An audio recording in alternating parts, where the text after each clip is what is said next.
Hey Mayhem Makers. We're going to do a quick video on measuring. If you didn't go to Soda Grow's site and watch her videos, which she does some great videos and does a whole step-by-step series for the Bondi top.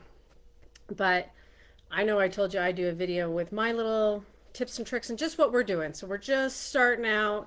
No pressure. This is definitely going to be kind of a slow roll. You can move ahead of me if you're confident and don't need to wait for the different tutorials. Otherwise, I'm trying to do it low key, no pressure, because a lot of you are new or never made a top. And so I just want to make sure we keep in a nice easy pace so you don't get all stressed out that you're behind or anything else. And unfortunately, I didn't even change my top, but this is very much like the Bondi, kind of the inspiration of why I wanted to do this top. So we're just going to start out step one, measuring. I will admit, I cheated. I did the first one. I read the back of the pattern. I said, oh yeah, I know what my bust size is. I kind of know what my waist is. I just picked that size and I winged it because that's who I am. And yeah, made mistakes. So, as I always tell you, you're going to learn from my mistakes. So, please, please, please do your measurements. I know none of us like it. It's never fun.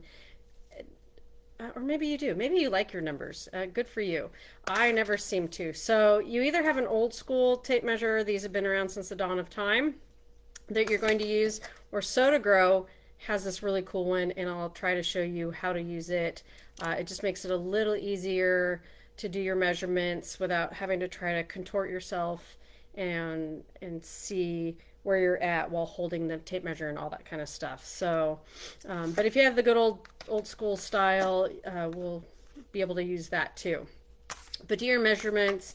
If anything, even start a notebook to kind of keep your measurements. You may need to remeasure yourself along the way. Maybe you're eating healthy and losing weight. I'm not, but you might be. So things will change, and you might want to be keeping notes as to how each pattern goes. So this will be just some good steps and good practices to do. This top is fairly simple. It is fairly true to size.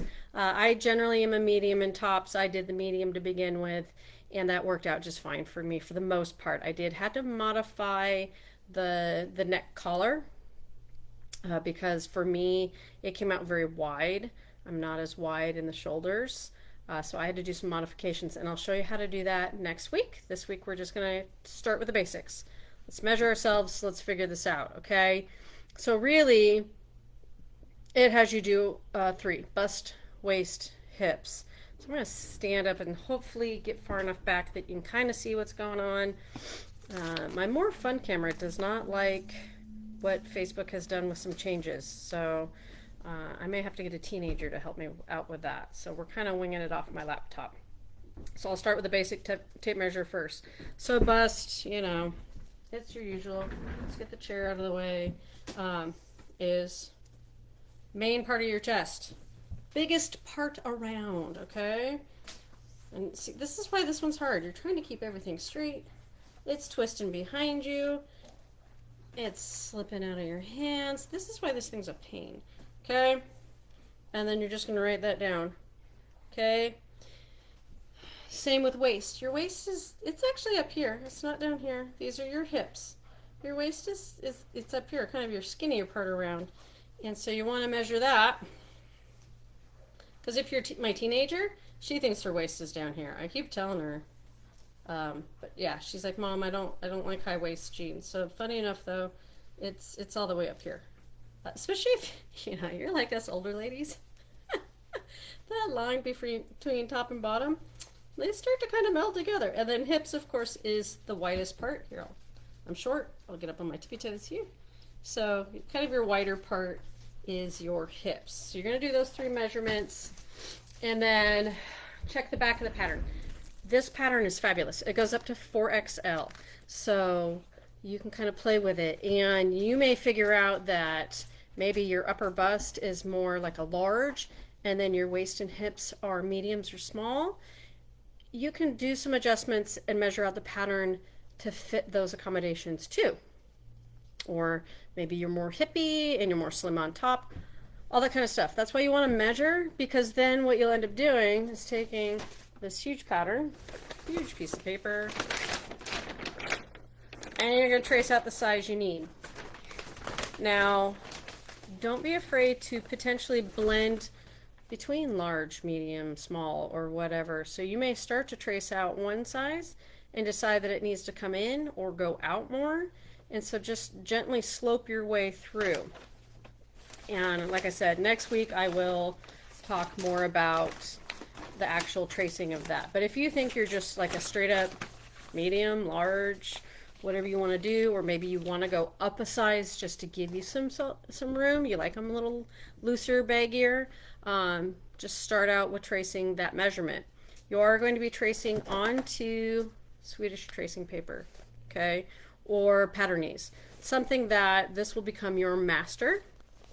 You don't want to cut out your pattern, because if you want to use it again and say you go up in size, or you want to do something for somebody else that's larger, smaller, all that, you don't want to cut up your master pattern. So please don't just start chopping up the pattern itself. You're going to trace it out on this guy, which will then become your master, as you'll see here. And these become kind of your masterpieces. So, say your top, the yoke, all that kind of stuff. And so I've got them all marked. I've traced out all the names, what it is. It's the Bondi top. I'm cutting one on a fold, all of that kind of stuff. And it says it right on the pattern. But we'll try to do that Monday. We'll try to leap into that. We'll try to go straight into tracing it out and cutting that part out on Monday. Just a reminder, your very first one, please don't use like rayon. Don't use slinky material. Don't use fussy material. Stick with your cottons, or knit's okay. Knit still, it's got a little more going on. Not a thick knit. I would use kind of a medium to lightweight knit maybe. But please don't start out or with wovens. Just don't start out with fussy fabrics. Just, I want your first one to be happy, and because you're potentially nervous, or like I said, never done it before, let's get your first one nice, simple, basic, and then you can go gangbusters, because I think I've made 3 tops and a dress so far. The only thing I haven't done yet is the tunic, so they're fun, they're easy to whip out. You can do fussy cutting, all that kind of stuff. If you're going to measure with the Soda Grow, I'll show you the difference on this guy. What I love about this, I'll show you, is you wrap it around yourself and you slide it in, and you can push the button until it's as tight as you want it to be, and then when you pull it out, you have your length. So then you can see what your measurement is, instead of that whole like trying to keep your finger on the number and the slippery little thing slides out and all that kind of stuff. So then this just stays like a little tape measure, and then it slides back up. So you then just wrap it around your waist, and then it's just got, I'll show you, that little slot. So this end slides in that lovely little slot, right? And it stays put until you push the button. And so it makes it a little easier than dealing with the old school tape measure, but whatever works. We do have these in the store if you decide you're going to do all kinds of garments. Definitely recommend when you're sitting at home trying to measure yourself and just don't want to be that contortionist trying to figure it all out. I just think it's the slickest thing. So that's how you're going to measure, and then trace out. If you're feeling confident and ready, or you're just doing one basic size and you don't want to make any magical adjustments to begin with, go ahead, just take a marking pen, probably not a Sharpie. Sharpie will bleed through and then it'll get on your pattern and icky things will happen. So just use an ink pen, trace it out. Like I said, essentially anything on that pattern, I just try to make sure I write on my pattern piece.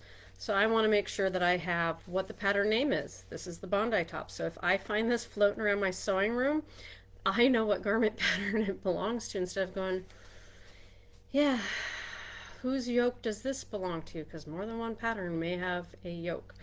And so it says back yoke, cut one on fold.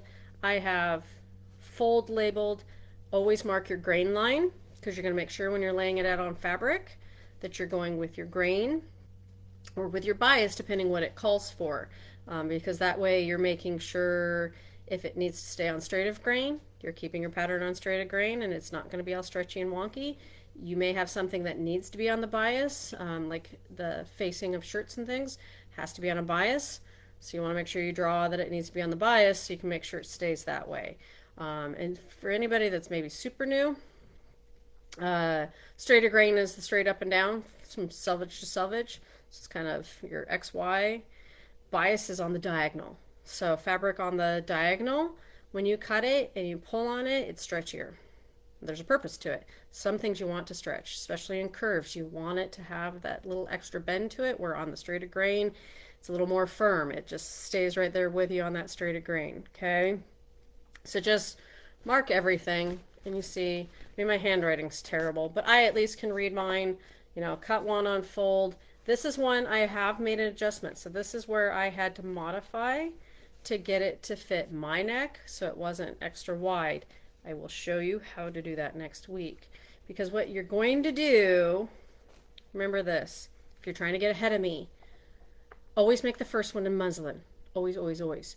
Because guess who did the first one? Not in muslin. And found out it doesn't fit my shoulders right. Still a cute top. I just wear a tank top underneath it. But you're better off doing these muslin mock-ups or some inexpensive fabric that maybe you got in the bargain basement and you don't care if it doesn't quite fit right, but you're going to do this mock-up. Look, this is my Bondi mock-up. It's all wrinkly. But that way, when you do this, and you're not going to like go all the way to finish it to the end. This one doesn't even have the side seams done. But you can get your general consensus of, is the neckline the way you want it? Is it gonna fit your midsection all the way you like? All those kinds of things, because especially I know when I get to like dress shirts with buttons, those I have to make extra modifications because, you know, curvy girls, they just need a little extra room. So you're going to do your first one, just something inexpensive or muslin, because muslin's super cheap, just so you can make sure, and then that way you can go, oh yeah, no, we're going to need to take this in, and then you can go back to this pattern, make those adjustments, and then try again before you cut your expensive fabric. Because, you know, if you have that coveted lawn that's $20 some a yard and you go make it without trying it and it doesn't fit right, you're not going to be a happy camper. And dogs. I don't know how my family figures out that I doing a video and all of a sudden a random child shows up that never shows up, and then the dogs go off. So my apologies. This is just how it is in my home.